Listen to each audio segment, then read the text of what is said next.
ज़हीम साहब, सबसे पहले बजट की बात कर रहे हैं, क्या सियासी असरात देख रहे हैं आप इस बजट के? देखें, एक तो इम्प्लिकेशन होती है, डिलीवरेंस होती है, कॉम्पिटेंस होती है, तीनों चीज़ें नज़र नहीं आ रही। इंसाफ को बजट बनाने के लिए कहा गया है, मेरे ख्याल में वो जो अवामी पल्स है उससे बिल्कुल नाबलद है। उनका कोई इंटरवेक्शन नहीं है ग्रास रूट लेवल पे पब्लिक के साथ। हाँ, वो IMF के कहने पे, उनकी शराइत पे, और वो यकीनन करना भी पड़ता है क्योंकि वो पैसे उनसे लिए हुए, तो बजट तो बना सकते हैं लेकिन अवामी उमंगों का तर्जुमान बजट नहीं बना सकते, क्योंकि उनको पता ही नहीं कि गरीब आदमी की क्या प्रॉब्लम है। बात तो ये है कि ये बजट, तो मैं तो पहले भी कह चुका हूँ, प्रीएम्प्टिव डॉक्यूमेंट होता है। इसकी इम्प्लिकेशन तो तब होगी कि जब उसमें जो है वो उस पर अमल दरामद होना हो। आज तक पाकिस्तान में कभी बजट पे अमल दरामद ही नहीं हुआ, और ये दो अमली जो वज़रा की आपस में गुफ्तगू है वो इस बात की बयान दलील है कि वो अपने उस कल को जो फेस करना पड़ेगा उससे जान छुड़ाने के लिए एहसन इकबाल साहब से ये स्टेटमेंट्स दिलवाई गई हैं, जबकि खुद डार साहब जो हैं वो ये चाह रहे होंगे कि जो अभी है वो हम उसको सपोर्ट कर दें। तो बात फिर वो ये भाई कि ये एक फिगर फजिंग और आधा वो क्या कहते हैं उनको, फिगर्स का गोरख धंधा है, लोगों को बेवकूफ़ बनाने की बात है। हर 1.5 महीने बाद तो मिनी बजट आता है, पेट्रोल की कीमत के साथ हर चीज़ कनेक्टेड होती है। पेट्रोल की कीमत का इनको खुद इल्म नहीं है। आए 1080 अरब रुपया तो सिर्फ इनडायरेक्ट टैक्स ले रहे हैं गवर्नमेंट लेवी से पेट्रोल की कीमत पे। तो इतनी सारी चीज़ें जब इतनी ज़्यादा ख़राब हो तो आप कहते हैं कि जो इकॉनमी है दैट इज़ जो वो मुक़य्यद है in the vicious circle of poverty, गुर्बत के उस मनूस चक्कर, इकोनॉमिक्स में कहते हैं विशियस सर्कल, जिसमें आप फंसे में हैं, उसको निकालने के लिए सिर्फ आपको पैसे चाहिए। पैसे यहाँ लाने के लिए तैयार कोई नहीं है। जब यहाँ के खुद हुक्मरान अरबों रुपया बाहर रखे बैठे हुए और वो पैसे लाने के लिए तैयार नहीं है, और उनको तो लोगों ने इक़्तिदार बख्शा है अल्लाह ताला के बाद। सब ये भी उठ रहा है कि जब आपका बजट सारा IMF की इमा पे बनेगा, IMF डिसाइड करेगा हर चीज़, तो फिर आपको वजारत खजाना की क्या ज़रूरत है? नहीं, बिल्कुल आप देखें ना, 18th अमेंडमेंट के बाद ही अगर आप उसको देख लें तो कई ऐसी वजारतें जो बिल्कुल रिडंडेंट है मरकज़ में, लेकिन वहाँ पे भी उन पे भी 20-20, 50-50, 100-100 अरब रुपया खर्चा जा रहा है साल का। ये कोई मजाक है? अब हेल्थ, एजुकेशन, वो तो डिवॉल्व हो गए हुए महकमे सूबों में आ गए, अब आप वहाँ भी चला रहे हैं उसको, उसका कोई फ़ायदा नहीं है। सो ये जहालतें अगर आप करेंगे और अपने लल्ले तल्लों में पैसे ज़ाया करेंगे तो फिर कौम के लिए तो कुछ नहीं बचेगा। स्टार्ट में भी हमने ये बात की और आपने भी इस बारे में जिक्र किया। इस पर मैं जानना चाहूँगी आपसे, क्योंकि आपने उन लोगों के साथ वक्त गुजारा हुआ है, आप बेहतर समझते हैं। इसहाक डार साहब कह रहे हैं कि बड़ी खुशखबरी देंगे आवाम को, और दूसरी जानिब कहा जा रहा है कि नहीं ऐसी कोई खुशखबरी नहीं मिलने वाली। ये नहीं कहा उन्होंने खुशखबरी नहीं मिलने वाली, लेकिन उन्होंने कहा कि नहीं, उन्होंने कैटेगोरिकली कहा कि आवाम के मसाइल ना तो हल होंगे, ना महंगाई कमी में कमी आएगी, ना वो रिजॉल्व जो बजट से फेडरल गवर्नमेंट से प्रोविंशियल गवर्नमेंट के थ्रू लोगों को जाने होते हैं वो मिलेंगे। तो हमें कड़वी गोली दिखाई जा रही है कि आवाम फिर किसका दरवाजा खटखटाएगी, किसे उम्मीद लगाएगी। दूसरा, इसहाक डार के साथ आपके पास पहले ही 2 ओहदे हैं, तीसरा ओहदा देने तो नहीं जा रहे, मिलने तो नहीं जा रहे। मेरा नहीं ख्याल कि वो एग्रीमेंट था इसहाक डार साहब को जब फॉरेन अफेयर्स दे दिए गए हैं, तो मेरे ख्याल में वो काफ़ी था। उनको खुशखबरी शायद वो फॉरेन अफेयर्स में सुनाना चाह रहे हैं, उनको इस तरह इकोनॉमिक अफेयर्स में दखल अंदाजी लोग कह रहे हैं कि शायद तीसरा ओहदा उनको मिलने वाला है, वो खुशखबरी। वो कौन सा ओहदा हो सकता है? अब सारे ओहदे अब उन्हीं को दे दें। अब अगर आपने सारे ओहदे अपने रिश्तेदारों को देने हैं तो फबिया वो तो फिर रजीम है ना। ज़हीम साहब, अभी आपको लग रहा है ऑपोजिशन की जानिब से या इत्तेहादियों की जानिब से हुकूमत को टफ टाइम मिलेगा आफ्टर दिस बजट? उनमें भी जान कोई नहीं है ना, उनके एटीट्यूड्स बड़े अजीब है। वो तो कहते हैं कि हमारा लीडर हम नहीं तो पाकिस्तान नहीं, या वो है या कुछ नहीं।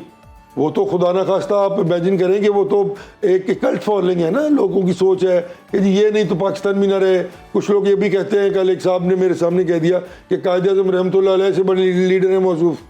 अब अगर इस तरह की गुफ्तगू इस मुल्क में होनी शुरू हो जाए तो ये शर्म का मुकाम है ना। सर, चेंज ऑफ माइंड तो हुआ ना, अभी जो मुज़ाकरात का एक आगाज़ होने जा रहा है महमूद खान अचकज़ई की क़यादत में। महमूद खान अचकज़ई साहब, देखिए माज़रत के साथ, जो लोग किसी भी वक्त पाकिस्तान की एंटिटी के मुखालिफों में उनकी तारीफ और उनके साथ चलने का ग्रो तो करता है ना इंसान, ग्रो तो करता है with the passage of time, experiences के साथ आप सीखते हैं। ग्रो करके भी अगर आपका एटीट्यूड ये तब्दील ना हो कि आपने पाकिस्तान फर्स्ट की बात करनी है, पाकिस्तान की अहमियत की और आवाम की बात करनी है। अब आप देखें ना, बजट आया, इतनी बड़ी अपोजिशन है, वो PTI कह लें या दूसरी पार्टी सुन्नी इत्तेहाद कौंसिल, उन्होंने बजट पे कोई प्रेस कॉन्फ्रेंस भी नहीं की। उन्होंने ये नहीं कहा कि हमें गरीब की रोटी और गरीब के चूल्हे की परवाह है। उन्होंने गरीब के लिए कोई तजवीज़ भी नहीं दी, और फिर आप एहतजाज करते रहे, और एहतजाज में आपने बजट पास करवा देना है, और बाद में पता लगेगा जी आपने तो कट मोशन भी नहीं डाले। तो ये हमारी रवश जो है ना जी, देखें ये सब लोग जो है ये सेंट्रिक हैं अपने इक़्तिदार के लिए। इनका इक़्तिदार इनके लिए पाकिस्तान से, पाकिस्तान के अवाम से, लोगों के प्रॉब्लम से बहुत बड़ा है। वो अपने इक़्तिदार के लिए सब कुछ करते हैं और करते रहेंगे। हमें समझना है इस कौम को कि खुदारा यार अब बस कर दें। ज़हीम साहब, मरियम औरंगज़ेब साहिबा ये दावा कर रही हैं कि 47 साल बाद मुल्क में महंगाई की जो कमी आई है ना, वही 47 साल बाद आई है। तारीखी कमी है ये कोई आम कमी नहीं है। ये तारीखी कमी आपको नजर आ रही है? मुझे नजर आ रही है। मैं तो बायस दूंगा ना, चूल्हे में नजर आ रही है। मैं बायस दूंगा। ये मेरे भाई कैमरामैन खड़े हैं, 3 लोग हैं, अब इनसे पूछ लीजिए कि इनकी जिंदगी में 100 साल 100 दिनों में 100 साल वाली बात है कौन सी तब्दीली आ गई है जिससे इनके घर में खुशियां लौट आई हैं। वो तनख्वाह जो ये लेके जाते हैं उसमें बड़ी हंसी खुशी गुजारा भी करते हैं और कुछ बचा भी लेते हैं उस खराब मौसम के लिए। मासूम हमारी गरीब अवाम या मुतवसत तबका जिसे कह ले, उनकी सबसे बड़ी खुशी ये रोटी सस्ती मिल रही है, आटा आपको सस्ता मिल रहा है, दे आर सेटिस्फाइड और वो कह रहे हैं कि इनफ टाइम इनफ एफर्ट है गवर्नमेंट की जानिब से। एक बहुत बड़ी तादाद लोगों की जिनको आटा और रोटी सस्ती मिल रही है, उसके पीछे उससे 4 गुना बड़ी तादाद ऐसी है जो गंदम सस्ती बेचकर तबाह बर्बाद हो गई है। अब तकाबुल आप खुद कर लें। तो हुकूमतों का ये काम नहीं होता।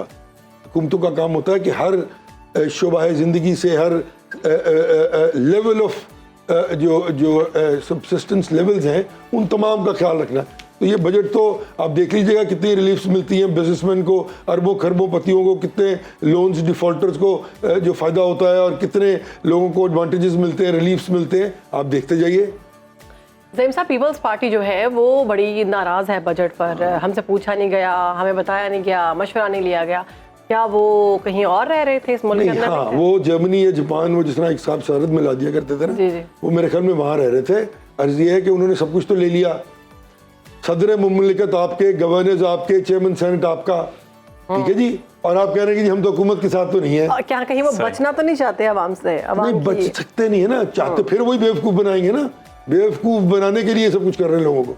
आप you are part and parcel of it.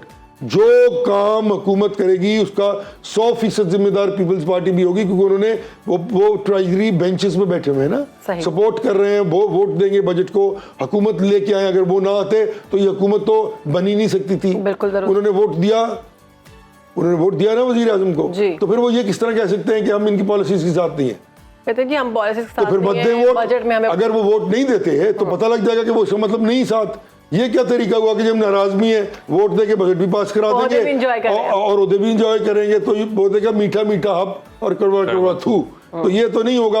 यही वो बात है ना, इनको आदत पड़ गई है लोगों को बेवकूफ़ बनाने की, और हम लोग बेवकूफ़ बनते रहे हैं 70-75 बरस से इनके हाथों। वो फिर वही बात वो कहते हैं ना, वो हर रोज़ नया चेहरा बदल के आते हैं, पाकिस्तानी कौम को बेवकूफ़ बनाते हैं, इक़्तिदार के मजे लूटते हैं 5 साल, फिर कोई नैरेटिव नया निकालते हैं और उसको लेके चल पड़ते हैं। ज़हीम साहब, बानी पीटे कहते हैं मुज़ाकरात के लिए हम तैयार हैं हुकूमत से, लेकिन जो पॉइंट्स हैं, जिन नुकात पर मुज़ाकरात होंगे वो तो वही है कि मैंडेट वापस दिया जाए और जो हमारे सियासी कारकुन कैद हैं उन्हें आज़ाद किया जाए। तो आपको लगता है कोई सक्सेसफुल होंगे? नहीं हो सकते इस तरह। एक तो वो आप पूछ लीजिए उनसे कि वो फॉर्म 45 मानने के लिए तैयार है, तो फिर उनकी हुकूमत खत्म हो जाएगी, वो मान लें।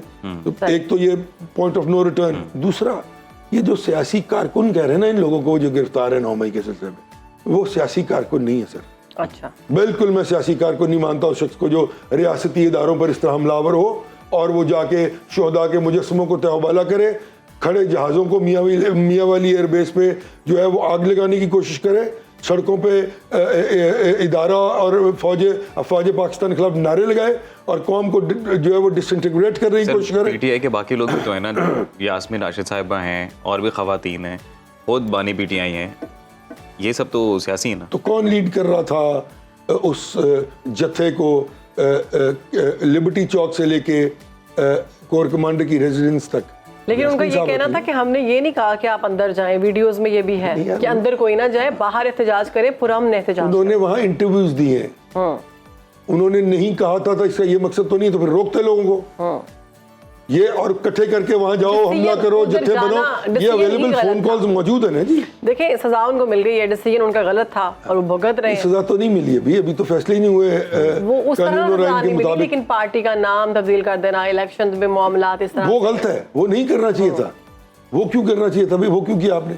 जिन लोगों ने किया उनको आप करार वाकई सजा दें। एग्जैक्टली। उसकी पॉलिटिकल मोडालिटीज को क्यों आप डैमेज करके उनको हीरो बना रहे हैं? यही तो गलती की जा रही है इस वक्त कि उनको हीरो बनाया जा रहा है, अच्छा जो कि वो नहीं है। ज़हीम साहब, हुकूमत इत्तेहादियों की मर्जी के बगैर फाइनेंस बिल जो है उसमें यहाँ ये बड़ी मजेदार बात की आपने। फाइनेंस बिल मंजूर करा सके। फाइनेंस बिल जब पास ना हो by virtue of the vote, जी, तो हुकूमत ऑटोमेटिकली टूट जाती है। It's a kind of vote of no confidence. जी कैटेगोरिकली। और एक टाइम पीरियड होता है, अगर हया हो तो आप रिजाइन करके घर चले जाते हैं, नहीं तो आपको एक पर्टिकुलर टाइम पीरियड में आपको वोट ऑफ कॉन्फिडेंस लेना पड़ता है असेंबली से। तो ये कानून मौजूद है। लेकिन बहरहाल मैनी बिल, फाइनेंस बिल का जो है वो फेल हो जाना इस बात की दलील है कि हुकूमत के पास जो रिक्वायर्ड अमाउंट ऑफ मेंबर्स है वो मौजूद नहीं है कि वो इस मुल्क में हुकूमत कर सके। सही। हाँ जी, एक जिसको कहते हैं ना कि सादा अक्सरियत भी मौजूद नहीं। तो फिर आपको लग रहा है कि फाइनेंस बिल में कुछ अमेंडमेंट्स आएंगी, ऑपोजिशन या जो इत्तेहादियों की जानिब से कहा जा रहा है उसको एक्सेप्ट किया जाएगा? देखें अब ये तो फिर अब डिपेंड करता है कि फिर अब आप IMF को देखें ना, you can't have the cake and eat it too. अब आप फिर IMF को क्या जवाब देंगे? क्योंकि वो तो कह रहे हैं कि आपने जो तनख्वाहें हैं उन पे बात कर रहे हैं वो पीपल्स पार्टी वाले, डेवलपमेंट बजट्स हैं उनके बारे में बात कर रहे हैं। पंजाब में स्पेस मांगी है आज यूसुफ रज़ा गिलानी साहब ने। अच्छा। और वो स्पेस जो है उसमें यकीनन अब डेवलपमेंट फंड्स हैं, सिस्टम्स हैं, वो कहेंगे बराबरी पे तकसीम करो, जबकि उनके तो 10, 12, 15 मेंबर्स हैं। तो अब अगर हुकूमत ये करने जाएगी तो PMLN क्या करेगी? तो घोड़ा घास से दोस्ती कर लेगा तो खाएगा क्या? तो उनका ये प्रॉब्लम है, इट्स अ कैच 22 सिचुएशन। मेरा नहीं ख्याल ये इस तरह हल हो सकता है। इसके लिए कुछ out of the box solution की जरूरत है। ज़हीम साहब, बजट जो है उस पर दोबारा बात करते हैं। तो MKM ने भी तहफ़्फ़ुज़ात का इजहार किया कराची के बजट पर। उन्होंने कहा बस PM साहब बस, अब मज़ीद टैक्स नहीं चलेंगे। देखिए वो बिल्कुल दुरुस्त है क्योंकि कराची जो है ना जी वो इकोनॉमिक हब है। कराची पाकिस्तान पूरे को टैक्स से फीड करता है। सही। कराची में इन्वेस्टमेंट जो हुई है पिछले 10, 15, 20, 25, 30 सालों में वो बिल्कुल ना होने के बराबर है। अगर आप उस बिजनेस कम्युनिटी को वो फैसिलिटेशंस जो रिक्वायर्ड हैं वो नहीं देंगे तो वो नुकसान क्यों हो रहा है? वो लैप्स हो रहा है। और यही लैप्स पर जो है उसकी झलक जो है वो ट्रिकल डाउन इफेक्ट सारे सूबों में हो रहा है। तो ये चीज़ें आपको देखनी है ये। और बात ठीक कह रहे हैं वो कि टैक्सेस जो हैं, अब देखिए ना, अब सिर्फ तनख्वाहदार मुलाजिम पर टैक्स लगना है, 15% कर दिया। ठीक है जी। और फिर कहा कि जी 6 लाख से ऊपर, अभी 6 लाख से नीचे साल की तनख्वाह तो ड्राइवर की भी नहीं है, चपरासी की भी नहीं है। 6 लाख साल की? अच्छा। 6 लाख जो है उससे ऊपर टैक्स कर दिया ना। जी। तो 6 लाख तो किसी की है ही नहीं, तो everybody is in the tax net. So when everybody across the board is in tax net, तो फिर आप किस तरह कह रहे हैं कि हम टैक्स नेट बढ़ाने की बात कर रहे हैं? तो बड़ा अजीब सी बातें करते हैं। मतलब हंसी अभी आती है कि यार ये हम इतने बेवकूफ़ हैं, शक्ल से हम इतने बेवकूफ़ लगते हैं कि बनाने में रोज़ बेवकूफ़ बनाते हैं और बनाते चले जा रहे हैं। और सियासी महाज पे मैं आपको बता दूंगा ये जो हो रहा है इस वक्त असेंबली में, ये इतना बड़ा पॉलिटिकल इंस्टेबिलिटी का एक क्वेश्चन जो है वो जा रहा है पूरी दुनिया में कि यहाँ इन्वेस्टर्स आना तो क्या टेलीफोन करना मुनासिब नहीं समझेंगे। ज़हीम साहब, पंजाब का भी बजट आ गया सर जी, और ये आ गया जी, मैं आपको बताता हूँ 5.45 ट्रिलियन रुपीस जी। और डेवलपमेंट पे फोकस किया गया है सर। लैपटॉप स्कीम है, किसान कार्ड इंट्रोड्यूस कराया गया है। देखिए ना, कोई इजाफी टैक्सेस नहीं है सर, ना एग्रीकल्चर पर ना रियल एस्टेट पर। ये आपको लग रहा है अच्छा? अब ये देखिए ना, ये उस मंतक की सरीहन एक जिसको अगर एग्रीकल्चर जो प्रॉपर्टी पर टैक्स जो लग गया वो तो मरकज ने लगाना होता है। तो ये कह रहे हैं हमने नहीं लगाया जी। भाई आप लगा ही नहीं सकते। दो जगह तो एक टैक्स नहीं, फेडरल गवर्नमेंट भी ले रही हो, प्रोविंशियल गवर्नमेंट भी ले रही हो, प्रैक्टिकली पॉसिबल नहीं है ना। तो ये इसको अपना पॉइंट ऑफ एडवांटेज बना रहे हैं। फिर आपने कहा कि जी किसान कार्ड, अब भाईजान कार्ड जो है वो क्या करेगा मुझे बताएं तो सही ना। कार्ड आपको पैसे दे देगा अगली फसल लगाने के लिए, चावल लगाने के लिए?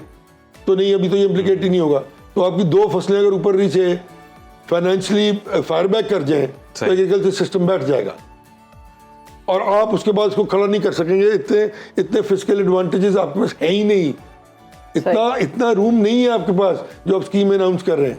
लेकिन सर जो एक अवामी राय है, अवामी राय के पब्लिक पल्स की अगर बात करें तो अमूमी तौर पर पंजाब की कारकर्दगी से अभी तक तो अवाम मुतमिन नजर आती है थोड़ी बहुत। नहीं, हम तो बिल्कुल मुतमिन किस बात से नजर है, मुझे समझ नहीं आ रही कि वो कुछ लोग यही कह रहे हैं कि जी वाकई महंगाई में कोई थोड़ी बहुत कमी हुई है यहाँ। नहीं, वो महंगाई में कमी तो सिर्फ वो आटे चीनी की that is all about it. तो जिस दिन वो जंप लगा और अगली दफा जब गंदम ना हुई तो फिर आपने कहना कि अब इम्पोर्ट करो, तो जब इम्पोर्ट होगी उस वक्त पे जब बहुत महंगी होगी पूरी दुनिया में, क्योंकि पैसे कमाने हैं ना इनके लोगों ने, ओलिगार्की है, इनके टाउटों ने पैसे कमाने हैं, तो अगर पैसे नहीं कमाएंगे तो इनको कहाँ से देंगे और इनके घर किस तरह भरेंगे। तो इनका ये जो हुक्मरान है ना, ये सारे जो भी होते हैं, इनका पेट तो दोज़ख की आग भरेगी भाई, तो गरीब आदमी नहीं भर सकता। और अगर देखें बात यह है सप्लाई एंड डिमांड, ये किसका काम है नोट देखना, वो प्रोविंशियल गवर्नमेंट का सब्जेक्ट है ना जी, और वही सबसे बड़ा एस्पेक्ट है जहां महंगाई होती है। क्या आपने मिडिल मैन का किरदार कम किया इस सूबे में?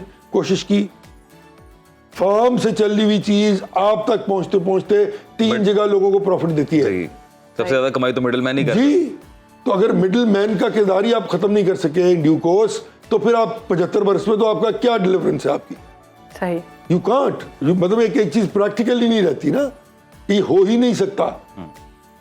तो ठीक है, देखते हैं अगर वाकई दूध और शहद की नहरें महंगी पंजाब में तो हम भी इसको हेल करेंगे। इज इट पॉसिबल, जब इतना सरमायादाराना निज़ाम है और एक सेठ कल्चर भी मौजूद है, इज इट पॉसिबल कि किसान और अवाम डायरेक्ट हो सके? नहीं, ना हो, डायरेक्ट किसानों से ही आप खरीदें, लेकिन 3, 4, 5 लोग तो ना हो ना, एक आधा हो, फार्म टू मार्केट हो, वो बड़ी मार्केट में लाके फार्म में बेच दे, बड़ी मार्केट वाले जो वो शहरों तक और नेट यूजर तक पहुंचा दे, तो ठीक है, फाइन, एक मिडिल मैन तो जरूरी है, चले हो गया।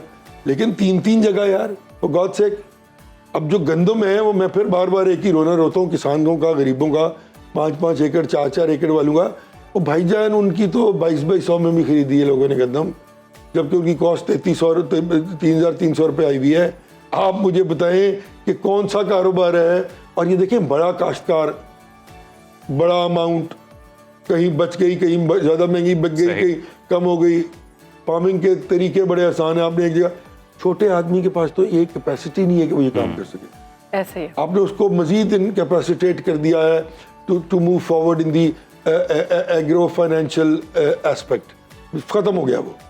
तो सर अब आने वाला वक्त कैसा देख रहे हैं हुकूमत का? क्या लग रहा है कोई टफ टाइम मिलेगा? ऑपोजिशन आखिर कामयाब हो जाएगी एक सख्त इत्तेहाद बनाने में? साहब असेंबली तोड़ सकते हैं, मामला बदल सकते हैं। नहीं, असेंबली तोड़ना तो फिर जहर कातिल होगा ना, कि देखिए अब आप फिर नए इलेक्शनों की तरफ जाएंगे और फिर अब फॉलो, और इतना खर्चा उठा सकती है हमारी, और जितनी पोलराइजेशन है कुछ तो खून हो जाएगा, फिर से लोग लड़ पड़ेंगे एक दूसरे के साथ, क्या होगा? तो इलेक्शन, नया इलेक्शन तो मेरा ख्याल में कि जुल्म होगा इस मुल्क के साथ। हम इस वक्त नया इलेक्शन अफोर्ड नहीं करते, और जो वो हशर किया अपने उस इंटरम गवर्नमेंट ने, वो आपने देख लिया, ठीक है ना जी। तो अर्ज ये है कि ये बार बार रोज रोज तो इलेक्शन, हाँ बड़े ममालिक में, grown up economies, mature political arena के मुल्कों में ठीक है, अगर वहाँ पे कोई इस तरह की बात हुई तो हो जाते हैं बाई इलेक्शन, री इलेक्शन हो जाते हैं। लेकिन पाकिस्तान जैसे मुल्क में तो हम फाइनेंशियली ये अफोर्ड नहीं करते कि इस मुल्क में जो है वो इलेक्शन किए जाए, और फिर वही पार्लियामानी निज़ाम और यही लोग, तो फिर कोई फायदा नहीं होगा। Out of the frying pan into the fire. सही। नईम साहब, बहुत शुक्रिया सर आपके वक्त का, आपने सुनो पाकिस्तान को वक्त दिया और इस वक्त जो सियासी सूरत हाल है उसके ऊपर अपना ओवरऑल तज्जिया पेश किया, और बिलखसूस बजट आने के बाद क्या पॉलिटिकल इम्प्लीकेशंस होने जा रही हैं सियासी हुकूमत के लिए, क्या चैलेंजेस होने जा रहे हैं, और अपोजिशन की जानिब से जो इत्तेहाद बनाने की कोशिश की जा रही है क्या वो कामयाब हो पाएगा या नहीं हो पाएगा, इस पर इन डिटेल कन्वर्सेशन की।